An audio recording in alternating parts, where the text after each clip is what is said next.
Halo teman-teman, selamat malam. Ketemu lagi kita di podcast setan dengan gua masih dengan Nathan di sini sebagai host di channel podcast ini. Gimana kabarnya teman-teman? Kalian sehat-sehat aja kan? Ya, kita tahu kita lagi dilanda virus tai kucing ini. Ya, gue berharap sih semoga kita tetap dalam keadaan baik dan sehat-sehat aja, dan semoga keadaan bangsa kita terutama boleh pulih lagi kayak dulu kala. Ya, kita bisa nonton bioskop malam-malam, bisa nongkrong. Siapa sih yang gak kangen nongkrong di luar rumah? Well, malam ini gue akan ngebacain dua kisah horor pengalaman mistis dari Twitter yang akan gue sebutkan kreditnya ketika gue udah mulai ngebaca thread mereka. So, selamat mendengarkan.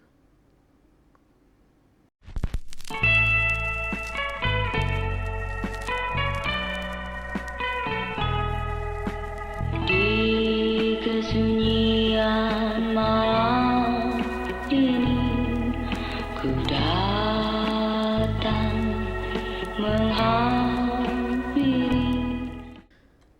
Cerita yang pertama, cerita ini gue ambil dari Twitter, dari akun @adlamrhmdt. Kalau namanya di sini Who Am I. Ini bercerita tentang pengalaman dia di Kota Malang dengan judul Hotel Tua di Kota Malang. Gue langsung aja ya. Peristiwa ini terjadi kira-kira sekitar 2 tahun yang lalu. Keluarga kami adalah keluarga yang sangat hobi bertraveling. Kami sering berpergian keluar kota untuk berlibur dan tinggal untuk selama beberapa hari atau hanya sebentar saja dan tidak untuk menginap. Dan kebetulan waktu itu keluarga kami ingin berlibur, tapi bingung ingin kemana. Karena ayah bilang tidak ingin yang jauh, yang dekat saja, kata ayah. Akhirnya kami memutuskan untuk ke Malang. Dekat dan banyak tempat asik yang bisa kami kunjungi di sana. Hari Sabtu kami berangkat. Mungkin sekitar jam 7 atau jam 8 pagi. Kurang lebih 3 jam perjalanan dari Surabaya ke Malang. Akhirnya kami sampai tiba di sana sekitar jam 11 siang. Sampai di sana kami langsung menuju tempat wisata yang sudah kami rencanakan. Tidak terasa, ternyata hari sudah mulai sore. Cuaca pun mendung dan sepertinya hujan akan turun sebentar lagi. Awalnya kami tidak berencana untuk menginap. Namun pada akhirnya ayah memutuskan untuk menginap saja. Karena kami merasa belum cukup puas berada di Malang.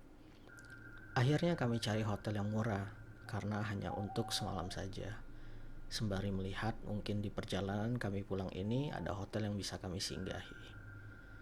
Sampai pada akhirnya kami menemukan satu hotel yang sepertinya cocok untuk kami singgahi.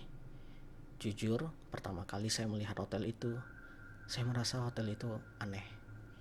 Bukannya saya parno, tapi memang jika dilihat hotel itu sedikit menyeramkan. Tapi saya tidak ingin ambil pusing hal itu.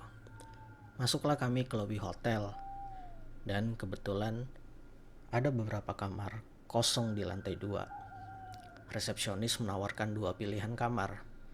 Sebut saja kamar 107 dan 111. Ayah memilih kamar nomor 107 karena bagi ayah semua kamar sama saja. Namun di sini ada yang aneh. Mas-mas resepsionisnya malah menganjurkan kami untuk memilih kamar nomor 111 tanpa menjelaskan alasan yang jelas. Di sini saya heran dan bertanya-tanya, memangnya ada apa dengan kamar 107? Lalu untuk apa juga mereka awalnya menawarkan 2 pilihan kamar? Kalau ternyata mereka menganjurkan untuk memilih kamar 111. Akhirnya ayah tetap memilih kamar 107 karena letaknya dekat dengan tangga Mas resepsionis akhirnya memberikan kunci kamar tersebut. Kemudian naiklah kami ke lantai 2. Saat menaiki tangga rasanya ada yang berbeda. Saya yang bukan indigo saja merasa di sini sangat tidak nyaman. Terlebih lagi saat melewati 2 kursi berserta meja dan juga lukisan yang berada tak jauh dari tangga. Di situ saya merinding. Tapi ketika saya tanya kakak saya, dia tidak merasakan apa-apa. Saya menganggap mungkin karena saya terlalu takut saja. Jadi terbawa pikiran sampai seperti ini. Sampai di kamar kami langsung beristirahat sejenak. Saya memilih untuk mandi saja daripada tidur. Toh sebentar lagi juga mau keluar. Percuma kalau tidur. Kejadian aneh dimulai di sini ketika kami baru saja memasuki kamar. Saya masuk ke dalam kamar mandi dan ibu sholat di depan pintu kamar mandi. Pas. Sedangkan ayah dan kakak, mereka berdua sedang melihat TV dan bermain HP. Ketika saya keluar dari kamar mandi dan ibu juga sudah selesai sholat, ibu bertanya kepada saya, "Kamu tadi narik mukena ibu waktu sholat?" Tanya ibu dengan wajah yang serius. Lalu saya heran, bagaimana mungkin saya menarik mukena ibu, padahal posisi saya sedang mandi saat ibu sholat. Dan lagi, untuk apa saya menarik mukena ibu? Kurang ajar sekali bukan? Lalu ibu tanya lagi, katanya, "Terus yang mukul punggung ibu siapa ya?" Ayah dan kakak saya pun juga ditanya hal yang sama. Dan mereka juga menjawab bukan mereka yang melakukan hal itu. Lagi-lagi ibu malah menuduh saya, dikiranya saya usil, mengganggu ibu waktu sholat. Tapi dengan ngeyel, saya juga menjawab bukan saya yang melakukan itu.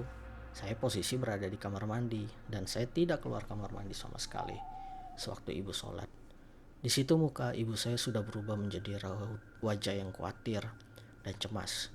Semua merasa takut termasuk saya. Karena tidak ingin terjadi hal-hal yang tidak diinginkan lagi untuk kedua kalinya, ayah memutuskan untuk pergi ke resepsionis dan meminta untuk pindah kamar. Pihak hotel yang awalnya tidak mengizinkan kami untuk pindah kamar karena ada barang sudah digunakan. Namun akhirnya mereka mengizinkan.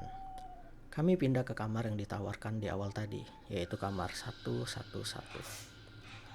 Saya hanya berharap semoga hari cepat berlalu dan segera esok hari, karena saya tidak suka dengan hotel ini. Beruntungnya di kamar ini kami tidak mendapatkan gangguan apa-apa. Keesokan harinya setelah kami check out dan perjalanan menuju Surabaya, ibu mulai bercerita mengenai hotel itu. Ibu bilang bahwa sebenarnya hotel itu tidak baik-baik saja. Ibu merasa ada hal yang berbeda di sana. Ibu memang bisa merasakan hal yang seperti itu.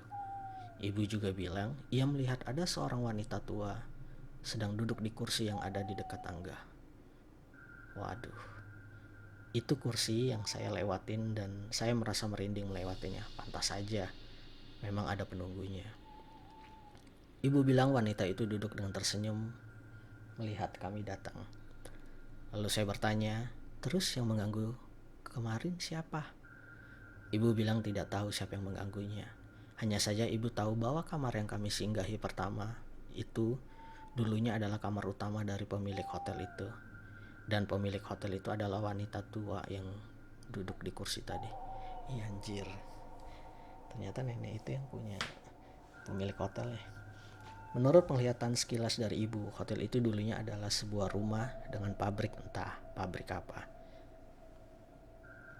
Dan kamar itu adalah tempat beristirahatnya pemilik rumah itu. Sepertinya ada sesosok wanita muda yang mungkin dulu disekap di kamar itu. Sepertinya ingin dijadikan tumbal. Wanita muda itu sepertinya salah satu pegawai dari pabrik itu.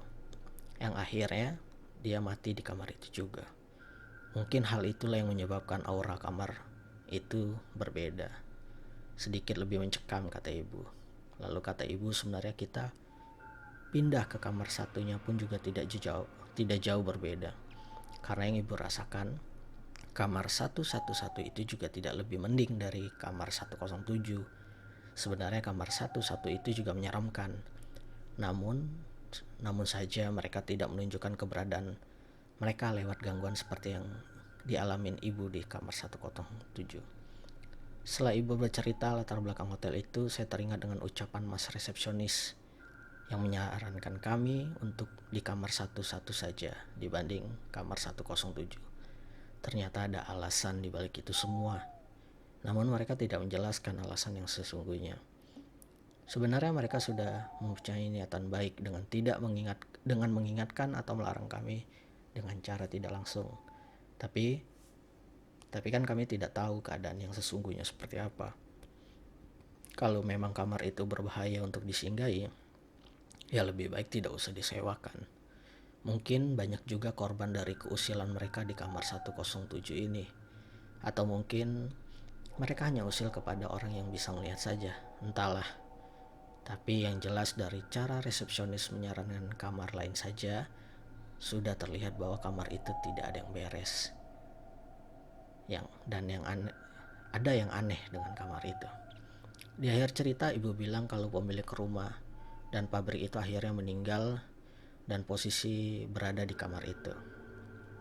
Wanita tua itu menghabiskan waktu sorenya duduk menikmati teh di meja dekat tangga. Jadi tak heran jika sampai sekarang kursi itu menjadi tempat favoritnya. Setelah pemiliknya tiada, pabrik itu akhirnya bangkrut karena tidak ada yang melanjutkan dan berakhir dijadikannya sebagai hotel yang kami singgahi. Dan mungkin sebenarnya pegawai hotel di sana tahu bagaimana seluk-beluk hotel itu dulunya, hanya saja mereka pura-pura tidak tahu. Jadi itulah pengalaman seru dan juga menyeramkan dari keluarga kami yang berlibur di Malang. Tidak menyangka kami mendapatkan kejutan dari mereka. Ya, tapi ini kalau dipikir-pikir ya, cerita dari Adla MRH MDT ini kan ibunya tuh kayaknya sudah tahu ya sejarah hotelnya tuh. Tapi kenapa masih mau gitu di situ?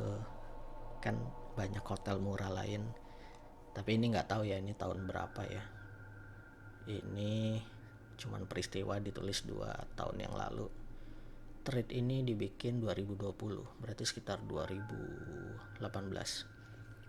Udah banyak dong Airbnb atau hotel-hotel murah kayak Oyo atau Red Door gitu. Soalnya si ibu dari mbaknya ini kayaknya tahu history hotel ini, history pabrik, dan kan udah ngeliat, kenapa nggak pindah aja gitu. Well, ini lumayan serem juga walaupun gangguannya tidak usil sih. Ini gangguannya tuh lebih ke usil, terus kayak gangguin pas ibunya sholat, narik baju terus narik mukena, mukul. Ya PR juga sih kalau lagi liburan terus digangguin gitu. Oke. Yang pertama. Yang kedua, cerita dari Twitter, gue ambil dari akun Ivan Dem. Namanya hanya Acil, dengan judul Kamar Kos nomor 3. Langsung aja gue bacain. Kenalin, namaku Rani. Aku salah satu pegawai pabrik di kawasan Bandung. Kejadian mistis yang akan kuceritakan adalah saat dimana aku dulu menyewa kamar indekos cukup dekat dengan pabrik tempat diriku bekerja. Bukan terpaksa sih, hanya saja temanku menyarankan agar menyewa kos di daerah itu yang memang harga sewanya terbilang cukup murah. Apalagi itu kos putri saja. Jadi aman lah, tidak khawatir suara berisik dari para cowok yang suka begadang. Beberapa hari sebelumnya sudah kukunjungi pemilik dari tempat kosku yang baru dan sedikit melihat kondisi kamar yang akan kutempati. Kamar nomor 3. Begitulah ucapku dalam hati seraya masuk dan menilik setiap sudut ruangan. Kamarnya cukup nyaman dengan cat yang berwarna terang. Pokoknya idaman banget deh. Oke, sebentar, ini agak lanjut ya.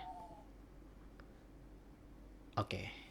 Setelah sedikit berbincang dengan pemilik kos, aku berpamitan untuk pulang. Dalam perjalanan pulang itu, aku sempat membayangkan lagi bagaimana suasana di sana. Sebenarnya cukup sepi, tapi tak apalah. Soalnya aku tipe orang yang kurang bisa interaksi dengan sesama. Tempat indekos itu memiliki 10 kamar yang berjejer. 5 kamar berada di lantai bawah dan 5 kamar lagi berada di lantai 2. Lahan parkir yang cukup luas juga menghadap langsung dari kamar, dan gerbang masuk dengan pohon mangga menghiasi. Aduh, ini kos-kos yang ada pohon-pohon gede nih paling males nih. By the way, gue juga nggak kos, tapi nggak ada pohon di sini untungnya ya. Lanjut. Hari kepindahanku datang. Entah tradisi di sini atau apa, hanya saja jika perpindahan kos selalu saja pada malam hari. Bagiku sih kalau malam karena mengurangi efek gerah dari matahari.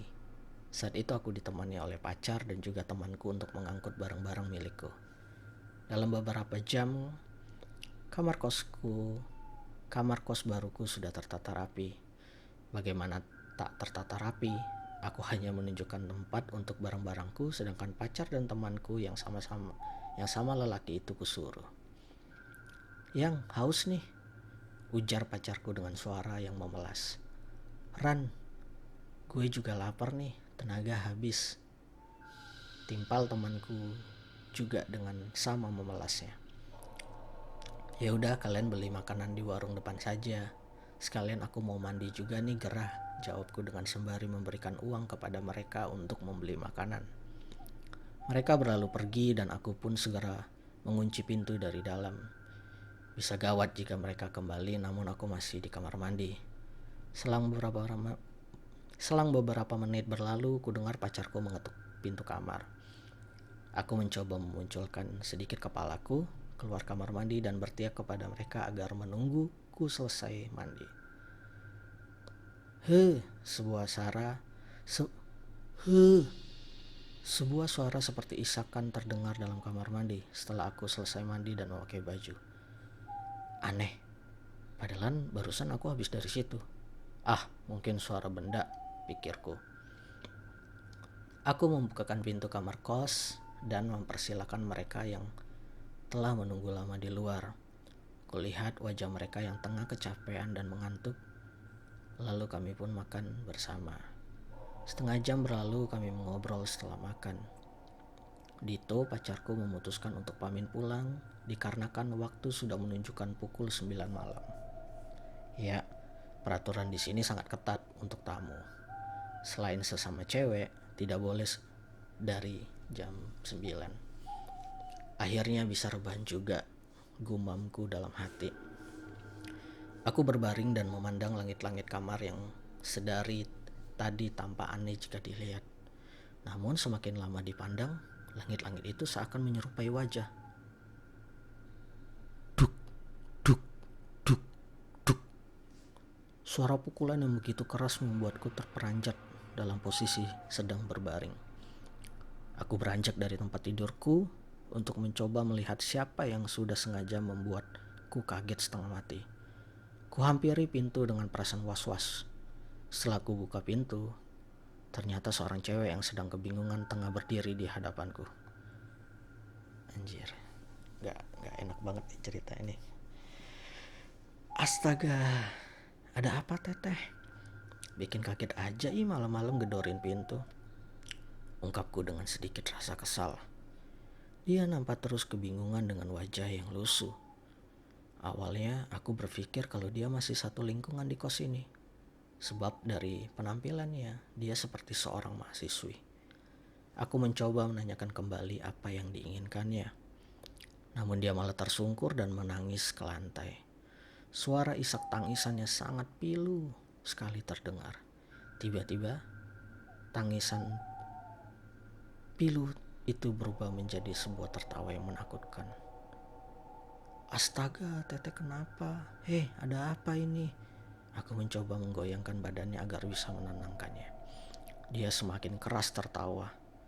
Saat aku ingin memegang pundaknya, dia berdiri menghadapku dengan tatapan yang sangat menakutkan. Setelah itu ia menghadapkan dirinya ke arah tembok. Dan seketika itu ia beralih. Cewek itu menghilang disertai angin yang membuat pintu kamar kembali tertutup. Aku hanya terpaku melihat kejadian yang dialami. Lutut dan tanganku bergetar hebat seakan tulangnya copot dalam tubuhku.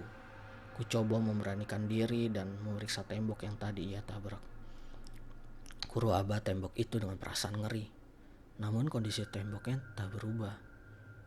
Aku berlari menghampiri handphone dan mencoba mengabari pacarku. Sialnya pacarku itu sama sekali tidak mempercayai hal mistis seperti itu. Dia berkata bahwa aku terlalu kecapean karena seharian ini pindah kamar kos.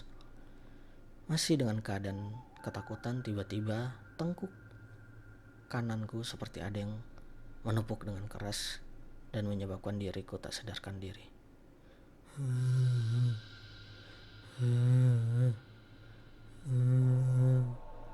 Suara tangisan yang samar terdengar seperti membuatku membuka mata dengan lebar. Suara itu jauh namun hampir terdengar di sampingku. Betapa terperanjatnya lagi saat ini kondisi kamarku seperti berada dalam kamar yang berbeda. Tampak barang-barangku yang semula tadi dirapikan kini tak ada satupun yang terlihat. Aku mencoba melihat sekeliling namun tak ada apa-apa. Yang ada hanya ruangan kusam dan menyeramkan. Suara tangisan tadi pun terhenti tak kala sebuah tangan menyembul keluar dari dalam tembok. Tangan itu bercucuran darah dan perlahan seluruh bagiannya keluar. Ini halusinasiku. Ini hanya mimpi. Ya, ini mimpi. Aku mencoba berteriak dengan ketakutan mengalami ini semua. Kembali lagi tubuhku bergetar dan lemas saat ku lihat sosok yang keluar dari tembok itu adalah cewek yang tadi. Kini dia berdiri percis menghadap ke arahku. Berbeda dari penampilan yang tadi, saat ini tubuhnya dibalut dengan pakaian compang-camping. Banyak kerobekan pada pakaiannya dan tubuhnya pun penuh dengan sayatan bekas tenda tajam. Ia kembali menangis dengan pilu dan suara parau meminta tolong. Dalam hitungan detik, kini tubuhnya tengah berada tepat di depan mataku. Aku yang semakin ketakutan mencoba berteriak sekeras mungkin. Tidak! Dengan teriakan itu, aku tersadar dan menyadari kejadian mengerikan itu hanyalah mimpi. Napasku memberat dan keringat dingin membasahi wajah serta leherku. Aku masih memikirkan kenapa mimpi itu terjadi, sebab sebelumnya aku tak pernah bermimpi atau mengalami kejadian aneh dan menakutkan seperti tadi. Kulihat jam pada layar handphone, ternyata aku tadi hanya tidur saja 1 jam. Kembali aku menceritakan hal itu kepada pacarku, tapi saat kulihat history chat, aku tak pernah mengirim cerita sebelumnya. Isi kepalaku kembali tak bisa mencerna apa yang telah terjadi. Semuanya seperti nyata atau tidak. Ini bisa membuatku gila. Besok aku akan cari tahu sebenarnya apa yang terjadi pada kamar kos nomor 3 ini. Setelah kondisiku benar-benar pulih dan sudah kuceritakan kronologi serta rencanaku pada pacarku, aku berusaha tidur kembali dengan perasaan ketakutan. Aku memberanikan diri untuk memejamkan mata. Keesokan harinya aku izin tidak masuk kerja karena ada hal yang ingin ku cari tahu. Ya, apa yang menyebabkan kamar kos itu berhantu? Aku mulai mencari tahu dari beberapa cewek yang tinggal di tempat kos. Ku datangi satu persatu dan menanyakan kenapa kos nomor 3 ini seperti ada hal ganjil. Dari penuturan mereka, kulihat ada sesuatu hal yang disembunyikan. Sudah kuduga mereka tak akan mau mengatakan hal yang sebenarnya terjadi. Tapi aku tak putus asa. Ku coba menanyakan hal yang sama kepada penduduk yang dekat dengan indik kos ini. Benar saja, seorang ibu penjaga kios warung mau menceritakan. Jadi gini, Neng. Ibu itu mulai menjelaskan. Dulu setahu ibu, di indekos itu yang sekarang katanya Neng tempatin, kamarnya bekas mahasiswi. Nah, si cewek itu pernah pacaran sama anaknya pemilik indekos. Dengar-dengar sih ceweknya hamil, tapi si cowoknya gak mau tanggung jawab, Neng. Ibu itu menjelaskan dengan perasaan sedih. Ada yang bilang kalau ceweknya bunuh diri. Ada juga yang bilang si ceweknya dibunuh. Ibu mah gak tahu mana yang benar, soalnya polisi juga gak bisa ngebuktiin kalau si cowoknya salah. Tahu nggak ya, banyak yang bilang polisinya disogok sama pihak si cowok. Tapi bingung ibu mah. Maaf ya Neng, ibu cuma tahu dari orang saja. Lanjut ibu kios itu. Aku hanya menganggukkan kepala dan beranjak pamit setelah informasi yang kudapatkan benar-benar ada. Setelah kembali ke kamar kos, nampaknya pemilik kos sudah berada tepat di depan kamarku. Kuhampiri dia dan menanyakan ada keperluan apa. Tapi tanggapannya sangat tak mengenakan hati. Katanya, aku mencoba mengingatkan lagi kejadian fitnah yang dulu sempat dilibatkan anaknya. Ia pun membentakku dan berkata jika hari ini aku harus pergi dari sini. Semua kejadian ini nampak tak masuk akal sama sekali. Aku juga yang terbawa emosi langsung mengiyakan keinginannya. Kurapikan kembali barang-barang dan menelpon pacarku agar memesan tukang angkut karena hari ini aku harus benar meninggalkan tempat ini. Dengan emosi yang masih membludak, pandanganku terasa berkunang dan leherku terasa berat sekali. Akhirnya aku pun tak sadarkan diri. Saat kondisi sadar kembali, kejadian semalam terulang kembali. Namun ada yang membedakan adalah kondisi kamar itu terdapat 2 orang yang salah satunya aku kenali. Ya, sosok cewek itu yang masuk dalam mimpiku. Mereka sepertinya berdebat masalah percintaan. Aku yang masih bingung berusaha melihat cara rinci kejadian demi kejadian yang ada. Dari situlah aku menemukan jawaban setelah apa yang aku lihat. Ternyata memang si cowok memaksa berhubungan badan, namun si cewek menolak dengan memberontak.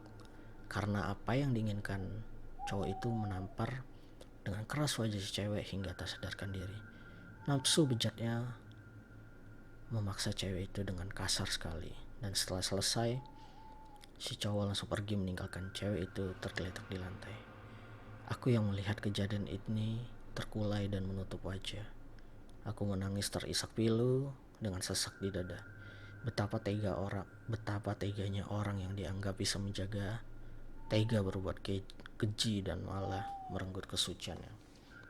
Setelah aku membuka mata, kini aku lihat si cewek sudah sadarkan diri dan mencoba menulis sesuatu dalam secari kertas. Tangisannya pecah saat akhir dari penulisan itu. Dengan tertatih ia mulai bangun dan berjalan keluar kamar, menghampiri pohon mangga yang berada persis dekat parkiran gerbang masuk. Ia mulai menggali tanah dan menguburkan secari kertas itu. Setelahnya ia pun kembali ke kamarnya. Sebelum sempat reda tangisanku melihat kejadiannya, kini kulihat cewek itu mulai mengambil pisau cutter yang berada di tasnya. Ia menyayat pergelangan tangannya. Tidak, aku berteriak dan menangis sejadi-jadi. Saat itu kulihat dirinya menyayat lengannya sampai akhir ia menyayatkan pisau di lehernya. Sungguh aku tak kuasa membendung segala emosi yang ada. Entah itu sakit hati, marah, kecewa, semua tercampur tak kalah melihatnya. Semua seperti video klip kejadian demi kejadian sosok cewek itu. Beberapa lama kemudian aku mulai tersadar. Kini kulihat banyak orang yang mengerubungiku. Semua mata seperti membelalak. Kamu gak apa-apa yang? Suara itu membuatku tersadar sepenuhnya. Rupanya Dito sudah berada di sini. Dan menurutnya, aku dari tadi kesurupan. Isak tangisku belum kunjung reda dan masih lemas aku meminta pacarku untuk menggali tanah yang berada di pohon mangga itu.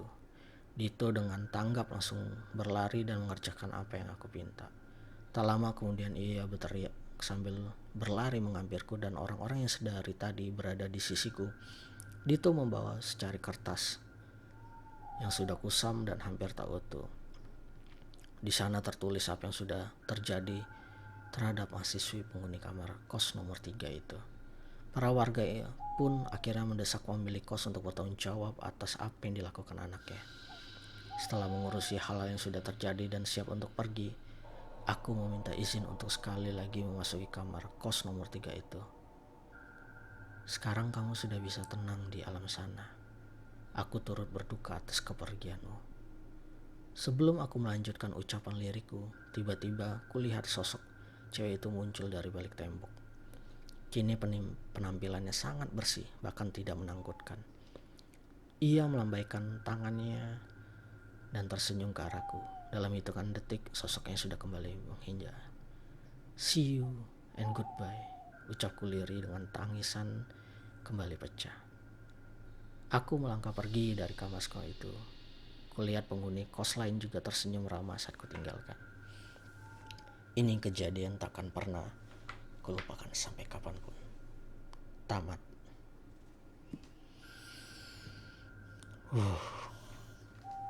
Kejadian kos K003 ini kayak film ya.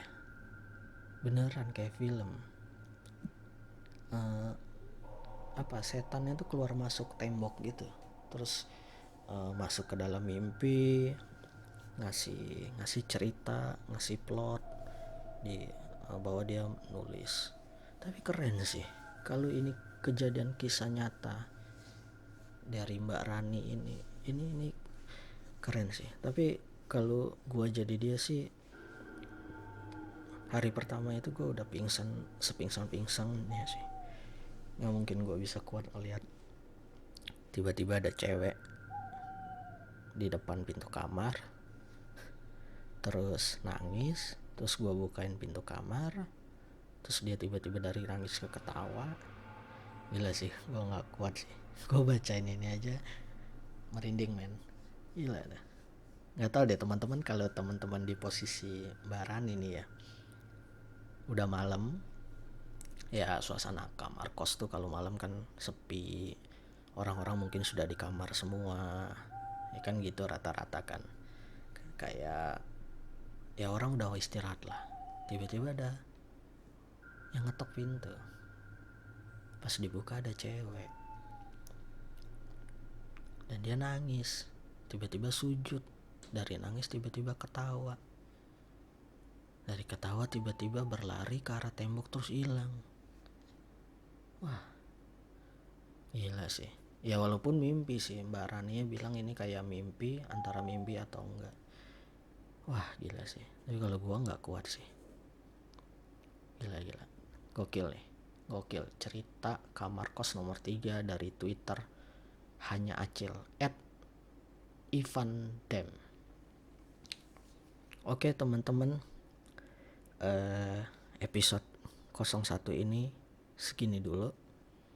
2 cerita ini semoga kalian bisa menangkap keseramannya. Balik lagi, cerita ini gue tidak tahu benar atau kebenarannya, faktanya seperti apa, atau ini hanya cerita fiktif. Tapi mau fiktif mau kejadian nyata, semua cerita horor wajib kita apresiasi penulisnya ataupun yang ngalamin langsung, karena belum tentu kita bisa seperti mereka saat kita ngalamin. Betul nggak? Nah, bagi teman-teman yang mau pengalaman mistisnya atau punya cerita horor dan pengen gue bacain, kalian bisa langsung kirim cerita kalian ke email podcastsetan@gmail.com atau bisa lewat DM Instagram di podcastsetan. So kalian cari aja, kalian follow juga. Gue berharap channel ini semakin berkembang dan gue memiliki teman-teman podcast setan di luar sana yang bisa bareng-bareng nemenin gue untuk ngembangin channel ini. So, selamat beristirahat, jaga kesehatan, terus social distancing, dan selalu cuci tangan. Sampai ketemu di episode berikut ya. Selamat malam.